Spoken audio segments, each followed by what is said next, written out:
আজকে সবাই মিলে শীতের প্রথম পিকনিক করলাম ছাদে গিয়ে। সবার আগে স্নান টান করে ঠাকুরকে পুজো করে নিলাম। এবারে করবো আমি ব্রেকফাস্টের জন্য আজকে বানিয়েছিলাম বার্গার টাইপের একটা স্যান্ডউইচ। বার্গারের বান ছিল বাড়িতে, সেই জন্য আমরা স্যান্ডউইচ টাইপের বানিয়ে নিই। আর নিয়েছিলাম একটা বয়েলড এগ। আর মা এখানে বানাচ্ছে এখন চিকেনগুলোকে ভাজা করছে। আজকে আমাদের পিকনিকের মেনু হচ্ছে চিলি চিকেন আর ফ্রাইড রাইস। তো সেই জন্য আমার চিকেনগুলোকে ভাজা করছে। আর অলরেডি আমাদের ফ্রাইড রাইস কমপ্লিট হয়ে গেছে, সেটাও তোমাদেরকে দেখিয়ে দিলাম। আর এখন সোজা চলে এলাম ছাদে এসে দেখতে এলাম কোথায় পিকনিকটা করা যায়। আর তার সঙ্গে সঙ্গে জায়গাটাকে ক্লিয়ার করতে হবে। আজকে যা বাইরে রোদ্দুর উঠেছে, জায়গা ক্লিয়ার করতে করতে অবস্থা খারাপ হয়ে গেছে। আর এই যে এখন সকালে করে খুব গরম লাগছে, রাত্রেবেলা করে ঠান্ডা লাগছে, এইরকমই ওয়েদার। আর তারপর আমরা সবাই মিলে মাদুর পেতে বসে পড়লাম পিকনিক করতে।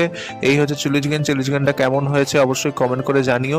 Fried rice, chilli chicken, fruit chutney আর সালাড, এই হচ্ছে আমাদের আজকের পিকনিকের মেনু। বাইরে রোদ খেতে খেতে আমরা আমাদের পিকনিকটা স্টার্ট করে দিলাম। আর এই যে সব প্লেটের মধ্যে সাজানো হয়ে গেছে, এবারে আমরা চটপট খেয়ে নিই।